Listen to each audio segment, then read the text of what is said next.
Hello guys, എല്ലാവർക്കും Leon S L സിയുടെ പുതിയൊരു വീഡിയോയിലേക്ക് സ്വാഗതം. ഫ്രണ്ട്സ്, അപ്പം നമ്മൾ ഇന്ന് നോക്കാൻ പോകുന്നത് SSLC ഫിസിക്സിലെ ഫസ്റ്റ് ചാപ്റ്റർ അഥവാ എഫക്ട്സ് ഓഫ് ഇലക്ട്രിക് കറണ്ട്, വൈദ്യുത പ്രവാഹത്തിന്റെ ഫലങ്ങൾ.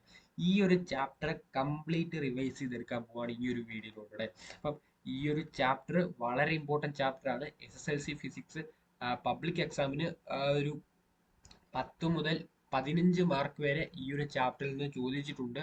സോ വളരെ ഇമ്പോർട്ടൻറ്റ് ചാപ്റ്റർ ആണ്. Don't miss this chapter. Okay, നിങ്ങൾ പഠിക്കുമ്പോൾ ഫസ്റ്റ് ഇമ്പോർട്ടൻ്റ് കൊടുക്കേണ്ട ഈ ഒരു ചാപ്റ്റർ ആണ്. അതിനുശേഷം നിങ്ങൾ റിഫ്ലക്ഷൻ ഓഫ് ലൈറ്റ്, അതുപോലെ റിഫ്രാക്ഷൻ ഓഫ് ലൈറ്റ്, ഈ ഒരു 3 ചാപ്റ്റർ നിങ്ങൾ ഫസ്റ്റ് പഠിക്കുക. അതിനുശേഷം മാത്രമേ ഫിസിക്സിലെ ബാക്കി ചാപ്റ്റേഴ്സ് ഒക്കെ പോകാവൂ. ബാക്കി ചാപ്റ്റേഴ്സ് ഇമ്പോർട്ടൻ്റ് അല്ലെന്നല്ല, ഈ ഒരു 3 ചാപ്റ്ററിന് കുറച്ച് കൂടുതൽ ഒരു ഇമ്പോർട്ടൻ്റ് കൊടുക്കുക. കാരണം ഈ ഒരു 3 ചാപ്റ്ററിൽ നിന്നാണ് കൂടുതൽ ചോദ്യങ്ങൾ ചോദിച്ച് കണ്ടിട്ടുള്ളത്. നിങ്ങൾ ഈ ഒരു 3 ചാപ്റ്റർ ഫസ്റ്റ് പഠിക്കുക. ഓക്കെ, അപ്പൊ നമുക്ക് വീഡിയോയിലേക്ക് വരാം. വീഡിയോയിലേക്ക് വരുവാണെങ്കിൽ SSLC ഫിസിക്സ് വൈദ്യുത പ്രവാഹത്തിന്റെ ഫലങ്ങൾ എന്ന് പറഞ്ഞ ചാപ്റ്ററിലെ കംപ്ലീറ്റ് റിവിഷൻ ആണ് നമ്മൾ ഇന്ന് ഈ ഒരു വീഡിയോയുടെ സജസ്റ്റ് ചെയ്യുന്നത്. ഈ ഒരു വീഡിയോ മുഴുവനായിട്ട് കാണുക, കണ്ടില്ലെങ്കിൽ നിങ്ങൾക്കാണ് നഷ്ടം. ഓക്കെ, അപ്പൊ നമുക്ക് അധികം ലാഗ് അടിപ്പിക്കാതെ നമുക്ക് നേരെ വീഡിയോയിലേക്ക് പോവാം. സോ നിങ്ങൾ ഈ ഒരു ചാപ്റ്റർ പഠിക്കുമ്പോൾ, ഈ ഒരു ചാപ്റ്റർ അല്ലെങ്കിൽ ഏത് ടോപ്പിക്, ഈ ചാപ്റ്ററിലെ ഏത് ടോപ്പിക് പഠിച്ചാലും അതിനു മുമ്പ് നിങ്ങൾ ഈ ഒരു ബേസിക് ഇക്വേഷൻ നോക്കി പോകുക. Okay, basic equations, 3 basic equation ആണ് ഈ ഒരു ചാപ്റ്ററിൽ നിങ്ങൾക്ക് പഠിക്കാനുള്ളത്. V is equal to W by Q ആണ് first equation. Okay, V is equal to W by Q. V എന്ന് പറഞ്ഞാൽ വോൾട്ടേജ് അല്ലെങ്കിൽ പൊട്ടൻഷ്യൽ വ്യത്യാസമാണ്. വി എന്ന് പറഞ്ഞാൽ ഡബ്ല്യു എന്ന് പറഞ്ഞ പ്രവൃത്തി ബൈ വൈദ്യുത ചാർജ് ആണ്. ക്യൂ വൈദ്യുത ചാർജ്. ഈ ഒരു ഇക്വേഷൻ പഠിച്ചു വെക്കുക. അതിനുശേഷം അടുത്ത ഒരു equation V is equal to I R. ഇത് വളരെ ഇമ്പോർട്ടന്റ് ആണ്.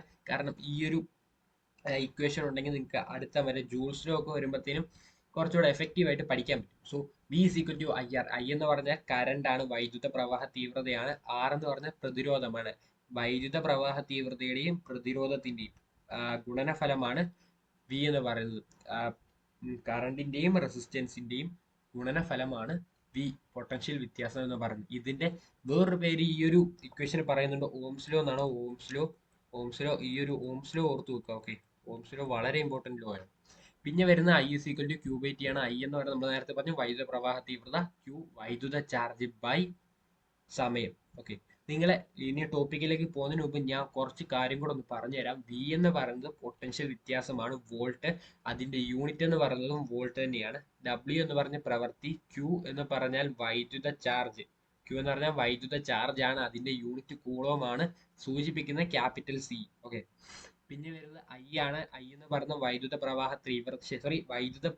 തീവ്രത, ഇംഗ്ലീഷിൽ കറണ്ട് എന്ന് പറയും. അതിന്റെ യൂണിറ്റ് ആംബിയർ ആണ്, സൂചിപ്പിക്കുന്ന ക്യാപിറ്റൽ ലെറ്റർ എ ആണ്. ഐ എന്ന് പറയുന്നത് ക്യൂ റെസിസ്റ്റൻസ്, ആറ് പ്രതിരോധം. അതിന്റെ യൂണിറ്റ് ഓം ആണ്. പിന്നെ ഉള്ളത് ടി. ടി എന്ന് പറയുന്ന സമയമാണ്, യൂണിറ്റ് സെക്കൻഡ് ആണ്, സ്മോൾ ലെറ്റർ എസ്. ഈ ഒരു യൂണിറ്റ് ഒക്കെ നിങ്ങൾ ഓർത്ത് വെക്കുക. കാരണം യൂണിറ്റിനൊക്കെ ചിലപ്പോൾ അരമാർക്കൊക്കെ പോകാനുള്ള സാധ്യത വളരെ കൂടുതലാണ്. യൂണിറ്റ് ഒക്കെ ഒന്ന് ഓർത്ത് വെക്കുക. ഓക്കെ, നമുക്കിനി ചാപ്റ്ററിലേക്ക് കടക്കാം. ഓക്കെ, ഇതൊരു ബേസിക് കാര്യമാണ്. ഇനിയാണ് നമ്മൾ ചാപ്റ്ററിലേക്ക് കിടക്കുന്നത്. ചാപ്റ്ററിൽ നിങ്ങൾക്ക് ഫസ്റ്റ് പഠിക്കാനുള്ളത്, ഓക്കെ, ഫസ്റ്റ് ടോപ്പിക് എന്ന് പറയുന്നത് ഊർജ്ജമാറ്റം. ഓക്കെ, ഊർജ്ജമാറ്റം അതായത് ഒരു ഊർജ്ജം ഒരു ഉപകരണത്തിലേക്ക് എത്തുമ്പോൾ വേറൊരു ഊർജ്ജം വന്നു. ഇപ്പോൾ ഉദാഹരണം എടുക്കുവാണെങ്കിൽ നമുക്ക് ഇസ്തിരിപ്പെട്ടി, നമ്മുടെ ബജാജിന്റെ ഇസ്തിരിപ്പെട്ടി എടുത്തിട്ടുണ്ട്. ഈ ഒരു ഇസ്തിരിപ്പെട്ടി നമ്മൾ പോകുമ്പോഴത്തേനും അവിടെ ചുമ്മാ വെക്കുമ്പോൾ, ഇസ്തിരിപ്പെട്ടി ചുമ്മാ വെക്കുമ്പോൾ നമുക്ക് വേണേൽ കൈയൊക്കെ എടുത്ത് തൊടാം. കാരണം അതിൽ താപം ഉണ്ടാവുന്നില്ല, ചൂടുണ്ടാവുന്നില്ല. അപ്പൊ നമുക്ക് കയ്യിൽ എടുത്ത് അടയ്ക്കുകയോ കയ്യിൽ എവിടെ വേണേലും ഏത് ഭാഗത്ത് വേണേലും ഇസ്തിരിപ്പെട്ടിയുടെ ഏത് ഭാഗത്ത് വേണേലും നമുക്ക് തൊടാം.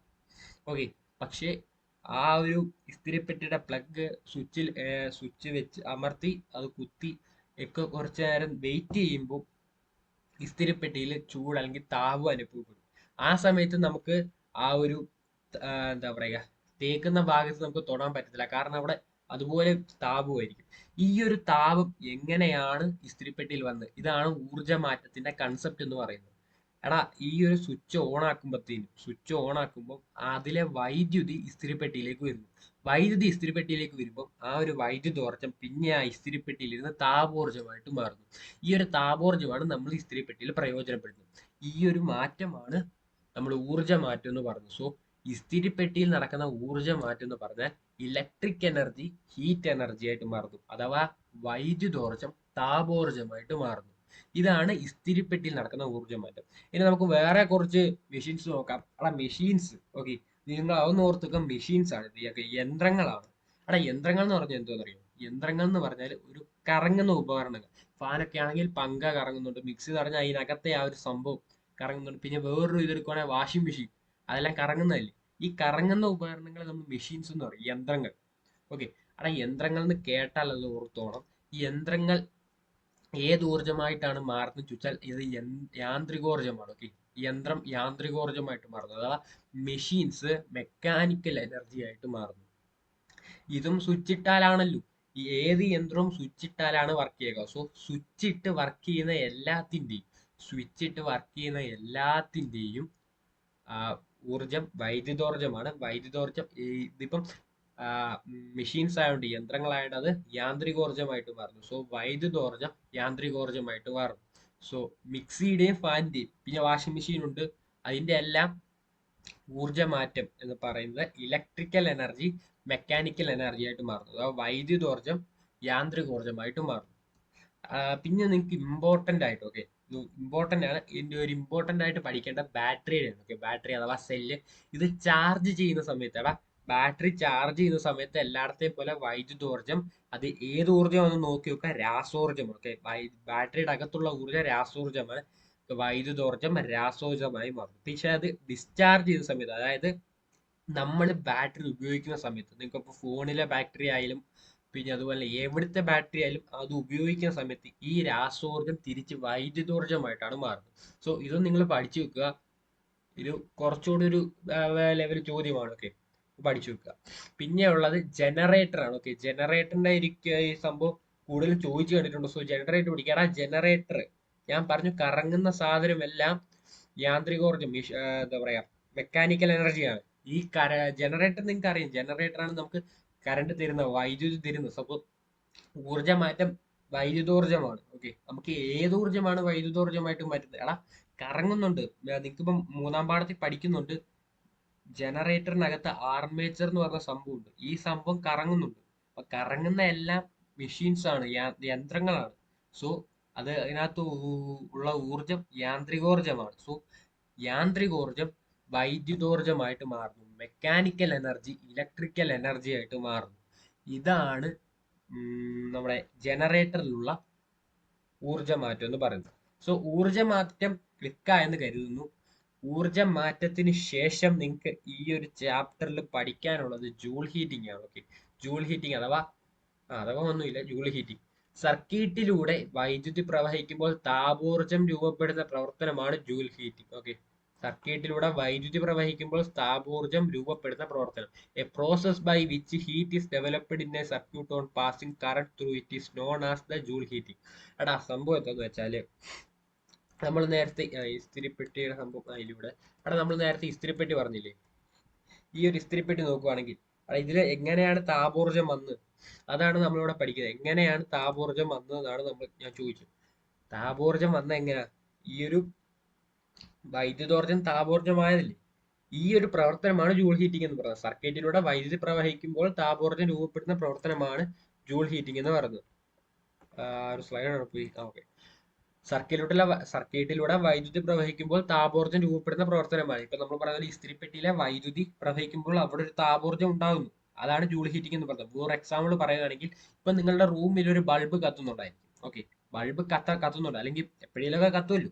ആ കത്തുന്ന സമയത്ത് കുറച്ചു നേരം ഇരുന്നിട്ട് ആ ഒരു ബൾബിൽ പോയി തൊട്ട് വെക്കുക. ബൾബിൽ തൊട്ട് വെക്കുമ്പോൾ എന്തായാലും അവിടെ താപം കാണും. അതെങ്ങനെയാണ് താപം വന്നത്? ഇതാണ് ആ ഒരു കൺസെപ്റ്റ് എന്ന് പറയുന്നത്. വൈദ്യുതി എവിടൊക്കെ വൈദ്യുതി പ്രവഹിച്ചാലും അവിടെ എല്ലാം താപവും കാണും, താപത്തിന്റെ ഒരു അംശമെങ്കിലും കാണും. ഈ ഒരു പ്രവർത്തനമാണ് ജൂൾ ഹീറ്റിംഗ് എന്ന് പറയുന്നത്. ഓക്കെ, ക്ലിക്കായെന്ന് കരുതുന്നു. അപ്പൊ അങ്ങനെയാണെങ്കിൽ നമുക്ക് അടുത്ത ഒരു ടോപ്പിക്കിലേക്ക് പോവാം, heat equations. Okay, heat equations താപം കണ്ടുപിടിക്കാനുള്ള ഇക്വേഷൻസ് ആണ്. ഇത് 3 എണ്ണമാണുള്ളത്. സോ ഈ 3 എണ്ണം പഠിച്ചു വെക്കുക. H is equal to I square RT, H is equal to VIT, H is equal to V square by RT. ഇതെല്ലാം എന്താണ്? വി ഐ എന്തൊക്കെയാണ് പ്രതീകം ഞാൻ നേരത്തെ പറഞ്ഞു തന്നിട്ടുണ്ട്. ഈ ഒരു H is equal to I square RT, H is equal to I square RT, I square RT, H is equal to I square RT. ഈ സംഭവം പഠിച്ചു വെക്കുക. H is equal to I square RT എന്ന് പറഞ്ഞാൽ Joule's law ആണ്. Okay, Joule's law Joule's law. ഈ ഒരു ഇക്വേഷനിൽ നിന്നാണ് ഈ ഒരു V80 എന്ന് പറഞ്ഞ ഇക്വേഷനും V²/RT എന്ന് പറഞ്ഞ ഇക്വേഷനും വന്നത്. ഇതെങ്ങനെയാണ് വന്നതെന്ന് ചോദിച്ചാൽ ഞാൻ നേരത്തെ പറഞ്ഞ ഓംസ് ലോ, ഓം നിയമം, V=IR എന്ന് പറയുന്ന നിയമം അതിനകത്ത് കൊടുത്തിട്ട് അങ്ങനെ മാറ്റിയാണ് ബാക്കി രണ്ട് ഇക്വേഷൻ വന്നിട്ടുള്ളത്. എങ്ങനെയാണ് നിങ്ങൾ ടെക്സ്റ്റ് ബുക്കിൽ പറഞ്ഞിട്ടുണ്ട്, പക്ഷെ അത് ഇത്ര ഇമ്പോർട്ടന്റ് അല്ല. അതെങ്ങനെയാണ് വന്നതെന്ന് നിങ്ങൾക്ക് പരീക്ഷയ്ക്ക് ചോദിക്കത്തില്ല. പരീക്ഷയ്ക്ക് ഈ ഒരു 3 ഇക്വേഷൻ എവിടൊക്കെ ഉപയോഗിക്കണം, നിങ്ങൾക്ക് ന്യൂമറിക്കൽ ക്വസ്റ്റ്യൻസിലാണ് വന്നിട്ടുള്ളത്. പിന്നെ ചോദ്യം ചോദിക്കുന്നത്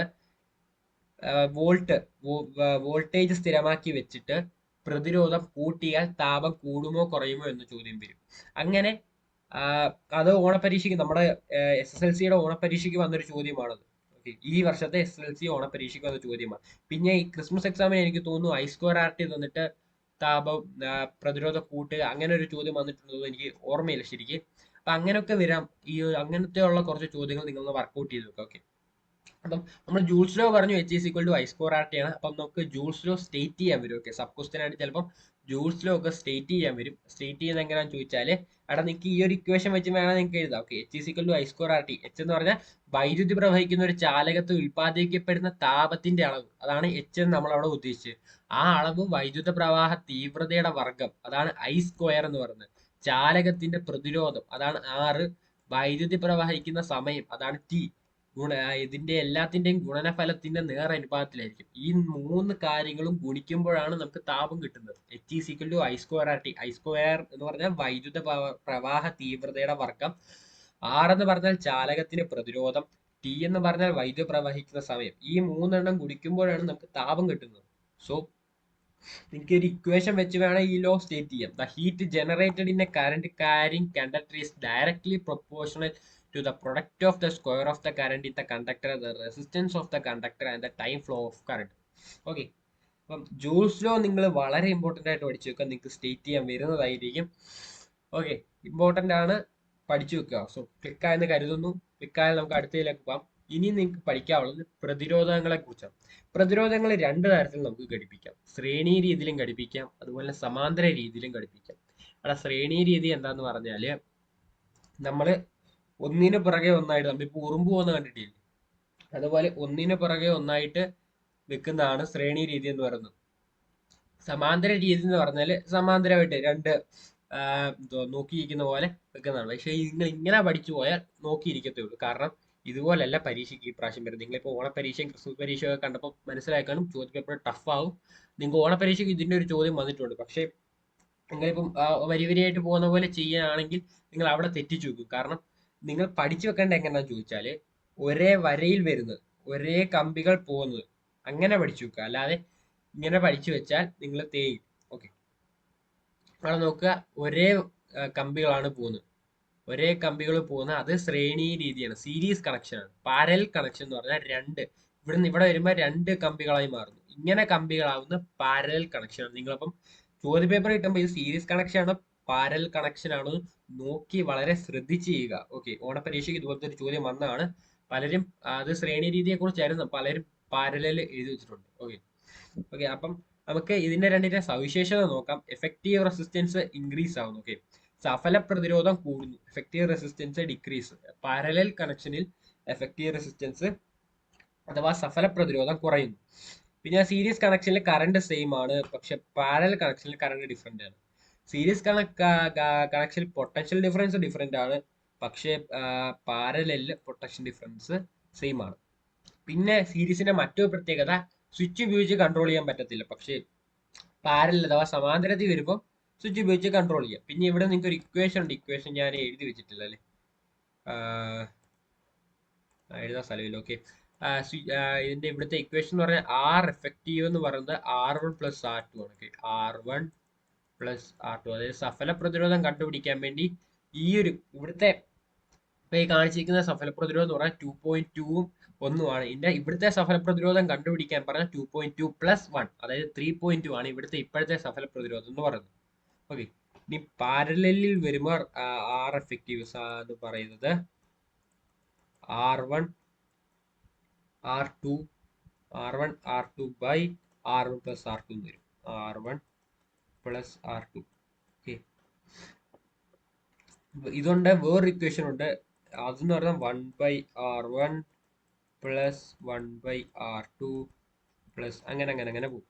ആണ് ഇത് രണ്ടും തമ്മിലുള്ള വ്യത്യാസം എന്താ പറഞ്ഞാൽ ഇത് രണ്ടെണ്ണം ഉള്ളപ്പം മാത്രം മറ്റേന്ന് പറഞ്ഞാൽ രണ്ടിൽ കൂടുതലുള്ളപ്പോൾ ചെയ്യാനുള്ളതാണ്. ഓക്കെ, ഈ സംഭവം രണ്ട് ഇതിപ്പോ തന്നിട്ടുണ്ട് 2.2 1 തന്നിട്ടുണ്ട്. നമുക്ക് ഇങ്ങനെ വെച്ച് ചെയ്യാം. അഥവാ മൂന്നെണ്ണം ഇപ്പം ഈ ഒരു രണ്ട് പ്രതിരോധം അല്ലാതെ മൂന്നാമതൊരു പ്രതിരോധം സമാന്തരമായിട്ട് ഘടിപ്പിച്ച് തന്നിട്ടുണ്ടെങ്കിൽ നിങ്ങൾ ഈ ഒരു ഇക്വേഷൻ ഉപയോഗിക്കുക. ഓക്കെ, അപ്പം ഇത് നമുക്ക് ക്ലിക്ക് ആയെന്ന് കരുതുന്നു. ക്ലിക്ക് ആയാൽ നമുക്ക് അടുത്തൊരു ടോപ്പിക്കിലേക്ക് പോവാം. ഓക്കെ, എടാ ഞാൻ പറഞ്ഞു ഇസ്തിരിപ്പെട്ടിയുടെ ഊർജ്ജ മാറ്റം വൈദ്യുതോർജ്ജം താപോർജ്ജമാണ്. ഓക്കെ, ഊർജ്ജ മാറ്റം വൈദ്യുതോർജ്ജം താപോർജ്ജം. ഈ ഒരു വൈദ്യുതോർജ്ജത്തെ താപോർജ്ജമാക്കി മാറ്റുന്ന ഉപകരണമാണ് heating coil. The part which electrical energy changes into heat energy. ആ ഒരു ഇലക്ട്രിക്കൽ എനർജിയെ ഹീറ്റ് എനർജി ആക്കി മാറ്റുന്ന ഭാഗമാണ് ഹീറ്റിംഗ് കോയിൽ എന്ന് പറയുന്നത്. ഓക്കെ, ഹീറ്റിംഗ് കോയിൽ ഇപ്പം നിങ്ങൾക്ക് പഠിച്ച് ഇതായവർക്ക് ചിലപ്പം അങ്ങനെ ആയവര് ചിലപ്പോൾ ഇവിടെ ഹീറ്റിംഗ് കോയിലിന്റെ സ്ഥാനത്ത് നിക്രോം എഴുതാനുള്ള ചാൻസ് ഉണ്ട്. അത് പഠിച്ച് തലയെ കൂടുതൽ കയറിയതിന്റെ കുഴപ്പമാണ്. സോ അതൊന്നും നിങ്ങൾ ജസ്റ്റ് ഒന്ന് മനസ്സിലാക്കി വെക്കുക. ഓണപരീക്ഷയ്ക്ക് കുറെ പേരൊക്കെ തെറ്റിപ്പോയതാണ്. ഹീറ്റിംഗ് കോയിലാണ്, നിക്രോം അല്ല. സോ ഹീറ്റിംഗ് കോയില് ഹീറ്റിംഗ് കോയിൽ നിർമ്മിച്ചിരിക്കുന്നത് നിക്രോം കൊണ്ടാണ്. അങ്ങനെയാണ് എഴുതേണ്ടത്. ഇലക്ട്രിക്കൽ വൈദ്യുതോർജ്ജത്തെ താപോർജ്ജമാക്കി മാറ്റുന്ന ഉപകരണമാണ് ഹീറ്റിംഗ് കോയിൽ എന്ന് പറയുന്നത്. ഹീറ്റിംഗ് കോയിൽ നിർമ്മിച്ചിരിക്കുന്നത് നിക്രോം എന്ന് പറയുന്ന സംഭവം വെച്ചിട്ടാണ്. നിക്രോം എങ്ങനെയാണ് ഉണ്ടാക്കിയിരിക്കുന്നത് ചോദിച്ചാൽ നിക്കൽ അതാണ് Ni എന്ന് അവിടെ കൊടുത്തിരിക്കുന്നത്. Ni എന്ന് കൊടുത്തിരിക്കുന്നത് നിക്രോം ആണ്. ഓക്കെ, Ni എന്ന് കൊടുത്തിരിക്കുന്നത് നിക്രോം ആണ്. അതുപോലെ Fe എന്ന് പറഞ്ഞാൽ അയൺ ആണ്. Cr എന്ന് പറഞ്ഞാൽ ക്രോമിയാണ്.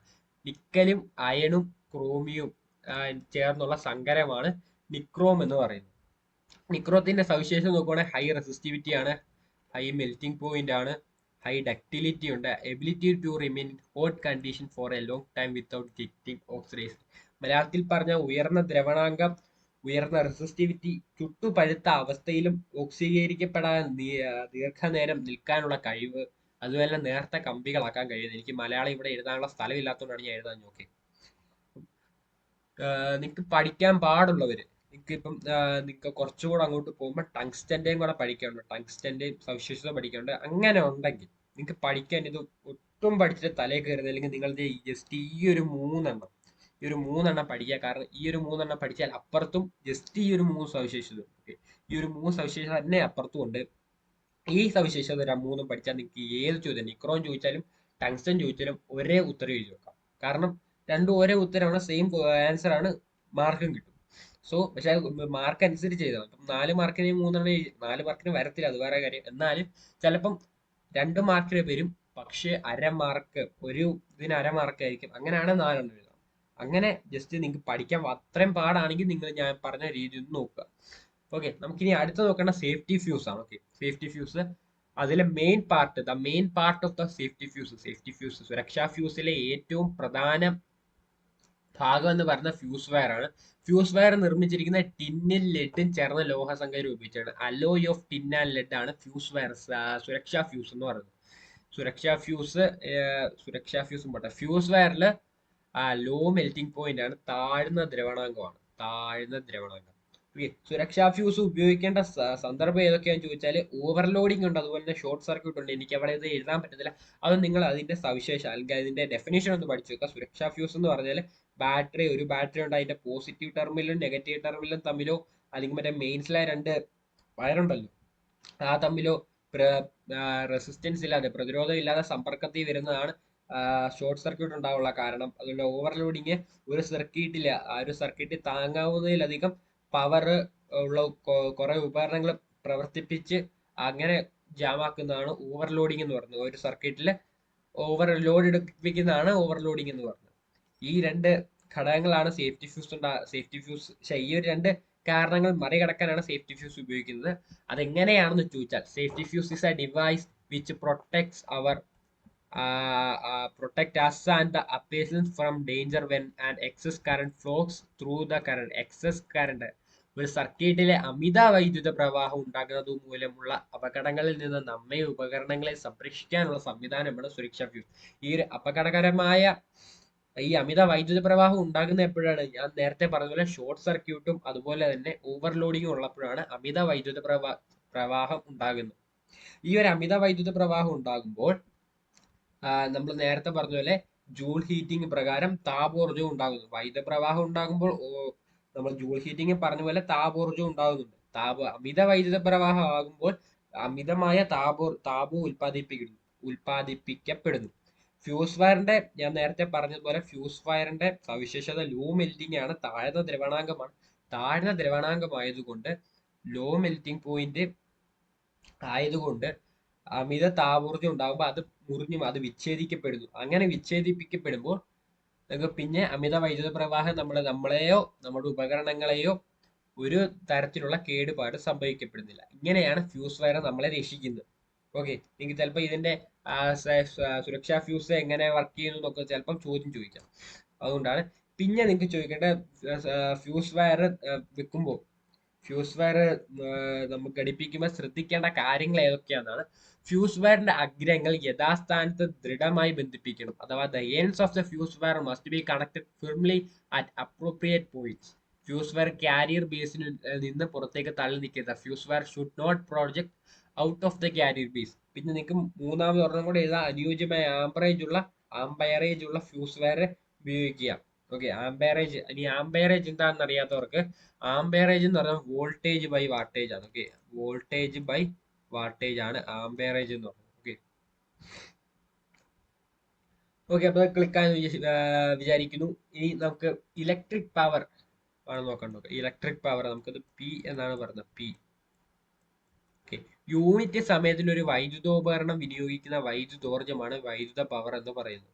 The amount of energy consumed by an electrical appliance in unit time is its power. Okay. Power കണ്ടുപിടിക്കാനുള്ള ഇക്വേഷൻ എന്ന് പറഞ്ഞാൽ P is equal to H by T ആണ്. എച്ച് എന്ന് പറഞ്ഞാൽ നമ്മൾ നേരത്തെ പറഞ്ഞു ഐ സ്ക്വയർ ആർ ടി ഉണ്ട്, V square by R T ഉണ്ട്, വി ഐ ടി ഉണ്ട്. അപ്പൊ നിങ്ങൾ ഇതെല്ലാം കൊണ്ട് ഹരിക്കാൻ നിൽക്കേണ്ട. ഞാൻ പറഞ്ഞിട്ട് ഇവിടെ നമുക്ക് ഹീറ്റ് ഇക്വേഷൻ ഉണ്ടല്ലോ, ഹീറ്റ് ഇക്വേഷൻ മാറ്റിയിട്ട് നമുക്ക് പവർ കണ്ടുപിടിക്കാനുള്ള ഇക്വേഷൻ കണ്ടുപിടിക്കാൻ പവർ ഇക്വേഷൻ ആക്കിയാൽ നേരത്തെ നമ്മൾ പറഞ്ഞു പി സമം എച്ച് ബൈ ടി ഉണ്ട്, എച്ച് ബൈ ടി. ഓക്കെ, നമുക്കിവിടെ എച്ച് ഉണ്ട്, H is equal to I square R T. നമുക്ക് അപ്പോൾ പി കണ്ടുപിടിക്കാൻ വേണ്ടി ഈ ഒരു ടി വെട്ടിക്കളഞ്ഞാൽ ഐ സ്ക്വയർ ബൈ ആർ ഉണ്ട്. എല്ലായിടത്തെയും ടി വെട്ടിക്കളഞ്ഞാൽ നമുക്ക് പവർ കണ്ടുപിടിക്കാനുള്ള ഇക്വേഷൻ കിട്ടും. ഓക്കെ, എല്ലായിടത്തെയും ടി വെട്ടിക്കളഞ്ഞാൽ നമുക്ക് പവർ കണ്ടുപിടിക്കാനുള്ള ഇക്വേഷൻ കിട്ടും. അതായത് പിക്ക് 4 ഇക്വേഷൻ ഉണ്ട്. ശരിക്കുള്ള ഇക്വേഷൻ എന്ന് പറഞ്ഞാൽ ഡബ്ല്യു ബൈ ടി ആണ്, പ്രവൃത്തി ബൈ സമയമാണ്. ഇവിടെ നമ്മൾ താപത്തെ കുറിച്ച് പഠിക്കുമ്പോൾ പ്രവൃത്തി എന്ന് പറയുന്നത് താപം ഉണ്ടാവുന്നതാണ് നമ്മുടെ പ്രവൃത്തി. അതാണ് എച്ച് ബൈ ടി വന്നത്. പിന്നെ പവർ എച്ച് ബൈ ടി ആയതുകൊണ്ട് താപത്തിൽ നിന്ന് സമയം ഹരിക്കുന്നു. അങ്ങനെ വരുമ്പോൾ ഓൾറെഡി എങ്ങനെ ചെയ്താലും ഐ സ്ക്വയർ ആർ വരും, അല്ലെങ്കിൽ വി ഐ ടി ആണെങ്കിൽ വി ഐ വരും, V square by R T ആണ് വി സ്ക്വയർ ബൈ ആർ. ഇതാണ് പവർ കണ്ടുപിടിക്കാനുള്ള ഇക്വേഷൻ. ഇതെല്ലാം ന്യൂമറിക്കൽ ക്വസ്റ്റ്യൻസിൽ നിങ്ങൾക്ക് അപ്ലൈ ചെയ്യാവുന്നതാണ്. ഓക്കെ, പിന്നെ നിങ്ങൾക്ക് വരുന്നത് ഇൻകാൻഡസെന്റ് ലാമ്പാണ്. ഇവിടുത്തെ സെക്കൻഡ് ലാസ്റ്റ് ടോപ്പിക് ആണ് ഇൻകാൻഡസെന്റ് ലാമ്പ് എന്ന് പറയുന്നത്. ഇൻകാൻഡസെന്റ് ലാമ്പ് നിർമ്മിച്ചിരിക്കുന്നത് ടങ്സ്റ്റൻ എന്ന് പറയുന്ന ലോഹം വെച്ചാണ്. ടങ്സ്റ്റൻ സവിശേഷം ഞാൻ നേരത്തെ പറഞ്ഞു. ഈ ഒരു 3 പോയിന്റ് നിങ്ങൾ മറ്റേ ഇവിടെ ആയിരുന്നു നിക്രോത്തിലും പഠിക്കാനുണ്ട്. ഈ ഒരു 3 പോയിന്റ് നിക്രോത്തിലും വായിക്കത്തില്ല, അപ്പോട്ടെ, നിക്രോമിലും പഠിക്കാനുണ്ട്. ഈ ഒരു 3 പഠിച്ചാൽ നിങ്ങൾക്ക് എവിടെ വേണേലും എഴുതിയേക്കാം. പിന്നെ അല്ലാതെ നിങ്ങൾക്ക് ഒരെണ്ണം പഠിക്കാനുള്ള ability to emit white light in white hot condition. ചുട്ടുപഴുത്ത് ധവളപ്രകാശം പുറത്തുവിടാനുള്ള കഴിവ് ടങ്സ്റ്റൻ ഉണ്ട്. ഇതാണ് നിങ്ങൾക്ക് പഠിക്കേണ്ടത്, അല്ലാതെ പഠിക്കേണ്ടത്. നിക്രോത്തിൽ എന്ന് പറഞ്ഞാല് ability to remain hot condition for a long time without getting oxidiser ആയിരുന്നു. ഈ 3 നമുക്ക് ഇപ്പൊ പറഞ്ഞ പോലെ ടങ്സ്റ്റനിലുണ്ട്. ഈ ഒരു 3 ടങ്സ്റ്റനിലുണ്ട്. നിങ്ങൾ ഏതെങ്കിലും ഈ ഒരു 3 പഠിച്ചാൽ നിങ്ങൾക്ക് 2 എഴുതാൻ പറ്റും. സോ നിങ്ങൾക്ക് അത്രയ്ക്ക് പഠിക്കാൻ പാടുന്ന ഈ 3 മാത്രം പഠിച്ചു വെക്കുക. ഓക്കെ, ഇനി ഇവിടുന്ന് വരാൻ പോകുന്ന മറ്റൊരു ചോദ്യമാണ് ഡിസ്ചാർജ് ലാമ്പ്. ഡിസ്ചാർജ് ലാമ്പ് ഉപയോഗിക്കാതെ ഇൻകാൻഡസെന്റ് ലാമ്പ് ഉപയോഗിക്കാതെ ഡിസ്ചാർജ് ലാമ്പ് ഉപയോഗിക്കാനുള്ള കാരണം ചോദിച്ചാൽ, ഇൻകാൻഡസെന്റ് ലാമ്പിൽ ധാരാളം താപം നഷ്ടപ്പെടുന്നു. അപ്പം താപം നഷ്ടപ്പെടുമ്പോൾ ഊർജം നഷ്ടപ്പെടുകയാണ്. ഇങ്ങനെ ഊർജം നഷ്ടപ്പെടാതിരിക്കാൻ വേണ്ടി നമ്മൾ കൊണ്ടുവന്നതാണ് ഡിസ്ചാർജ് ലാമ്പ് എന്ന് പറയുന്നത്. ചോദ്യം ഇങ്ങനെ ആയിരിക്കും വരുന്നത്. മറ്റേ ഓട് വൺ ഔട്ട് ഇല്ലേ, ഒറ്റവാക്ക് ഉത്തരം എഴുതാൻ പോട്ടെ. ഇത് ചേരാത്ത കണ്ടുപിടിക്കാനുള്ളത് ആ സംഭവമായിരിക്കും ഇവിടുന്ന് വരുന്നത്. അവിടെ നമുക്ക് നോക്കുവാണെങ്കിൽ ഡിസ്ചാർജ് ലാമ്പ് ഏതൊക്കെയാ നോക്കുവാണെങ്കിൽ സോഡിയം വേപ്പർ ലാമ്പ് ഉണ്ട്, ആർക്ക് ലാമ്പ് ഉണ്ട്, ഫ്ലൂറസൻ ലാമ്പ് ഉണ്ട്, CFL ഉണ്ട്. ഈ 4 പേര് പഠിച്ചു വെക്കുക. നിങ്ങൾക്ക് ചിലപ്പം ഒരു 3 പേരും തരും. ചിലപ്പോൾ LED ലാമ്പ് ആയിരിക്കും കൂടുതലും കണ്ടിട്ടുള്ള. LED ലാമ്പാണ്. LED ലാമ്പിന്റെ പേര് തരും. എന്നിട്ട് ഇതിൽ ഒറ്റപ്പെട്ട കണ്ടെത്തി എഴുതാനൊക്കെ ചോദിക്കും. അങ്ങനെയാണെങ്കിൽ നിങ്ങൾ ഈ 4 പേര് കണ്ടുപിടിക്കുക. ചിലപ്പം നിങ്ങൾക്ക് ഇതിന്റെ പ്രവർത്തനം ചോദിക്കും. ഓക്കെ, ഞാൻ ഇവിടെ പ്രവർത്തനം ഞാൻ സ്ലൈഡ് തയ്യാറാക്കിയിട്ടില്ല. നിങ്ങൾക്ക് നിങ്ങൾ ടെക്സ്റ്റ് ബുക്ക് വായിച്ചാൽ നിങ്ങൾക്ക് ആ ഒരു പ്രവർത്തനം കിട്ടും. ഓക്കെ, ആ ഒരു പ്രവർത്തനം ജസ്റ്റ് ഒന്ന് നോക്കി പോകാൻ അതിന്റെ ചോദിക്കാനുള്ള സാധ്യത വളരെ കുറവാണ്. ഓക്കെ, പിന്നെ നമുക്ക് നമ്മുടെ ലാസ്റ്റ് ടോപ്പിക്കിലേക്ക് വരാം. LED bulb. Okay, LED bulb. ഇനി ഇതിൽ LED ബൾബിന്റെ പഠിക്കേണ്ടത് മേന്മകളാണ്. ഓക്കെ, മേന്മകൾ മേന്മകൾ മേന്മകൾ മേന്മകൾ മേന്മകൾ ഓക്കെ, മേന്മകൾ തന്നെയല്ലേ? അതെ. ഓക്കെ, ലൈറ്റ് എമിറ്റിംഗ് ഡയോഡുകളാണ് LEDകൾ. LEDs are light emitting diodes. Filament ഇല്ലാത്തതിനാൽ താപരൂപത്തിലുള്ള ഊർജ്ജ നഷ്ടം ഉണ്ടാകുന്നില്ല. അപ്പം ഇൻകാൻഡസെന്റ് ലാമ്പിന് പകരം LED ബൾബ് ഉപയോഗിക്കാനുള്ള കാരണം താപരൂപത്തിലുള്ള ഊർജ്ജ നഷ്ടം ഉണ്ടാകാത്തതാണ്. പിന്നെ മെർക്കുറി ഇല്ലാത്തതിനാൽ പരിസ്ഥിതിക്ക് ഹാനികരവുമല്ല. Since there is no mercury in it is not harmful to environment. അപ്പം LED ബൾബിന്റെ മേന്മകൾ ചോദിച്ചാൽ ഈ ഒരു 2 എഴുതി വെച്ചാൽ മതി. 2 പിന്നെ ഏതെങ്കിലുമൊക്കെ നിങ്ങൾ കയ്യിൽ നിന്നൊക്കെ ഇട്ട് എഴുതിയാൽ നിങ്ങൾക്ക് അവിടുന്ന് ഫുൾ മാർക്ക് കിട്ടുന്നതായിരിക്കും. ഓക്കെ, പിന്നെ നിങ്ങൾ ഈ ഒരു എന്താ പറയുക, LED ബൾബിനകത്തുള്ള ഉപകരണങ്ങളും അതിന്റെ ഉപയോഗവും ജസ്റ്റ് ഒന്ന് അതിന്റെ പ്രവർത്തനവും ജസ്റ്റ് ഒന്ന് നോക്കി പോവുക. ഇംഗ്ലീഷും മലയാളം ഇവിടെ കൊടുത്തിട്ടുണ്ട്. കാരണം നമുക്ക് ഓണപരീക്ഷയ്ക്ക് ഇതിന്റെ ഒരു ചോദ്യം ചോദിച്ചായിരുന്നു. നമ്മുടെ ഹീറ്റ് സിങ്കുമായിട്ട് ബന്ധപ്പെട്ട ഒരു ചോദ്യം ചോദിച്ചായിരുന്നു. സോ എല്ലാത്തിന്റെ ഉപകരണത്തിന്റെ പേരും അതിന്റെ ഉപയോഗവും ഒന്ന് നോക്കി പോവുക. പിന്നെ ഈ ഒരു ഉപകരണത്തിന്റെ പേരൊക്കെ ഒന്ന് നോക്കി പോവുക. Insulation type, player, heat sink, compound, wire stripper, soldering iron, soldering backs, ഇതുപോലത്തെ ഇക്വേഷൻസ് ഈ ഒരു പടം എല്ലാം നോക്കി പോവുക. അതിന്റെ പേരൊക്കെ ഒന്ന് പഠിച്ചു വെക്കുക. ഓക്കെ, സോ ഇത്രയുള്ള നമ്മുടെ ഇന്നത്തെ വീഡിയോ. ഇഷ്ടപ്പെട്ടാൽ ലൈക്ക് ചെയ്യുക, ഷെയർ ചെയ്യുക, സബ്സ്ക്രൈബ് ചെയ്യുക. ഇതുപോലത്തെയുള്ള ഫിസിക്സിന്റെ അതുപോലെ ബാക്കിയുള്ള ചാപ്റ്റേഴ്സിന്റെയും വീഡിയോസ് നമ്മൾ വരുന്നതായിരിക്കും. ഫിസിക്സ് ചാപ്റ്റർ 1 ഫുൾ റിവിഷൻ നിങ്ങൾക്ക് കംപ്ലീറ്റ് സെറ്റ് ആയെന്ന് വിശ്വസിക്കുന്നു. ഈ ഒരു ചാപ്റ്റർ ഇനിയും സെറ്റ് ആവാനുണ്ട്. കാരണം നമ്മൾ ന്യൂമറിക്കൽ ക്വസ്റ്റ്യൻസ് ചർച്ച ചെയ്തിട്ടില്ല.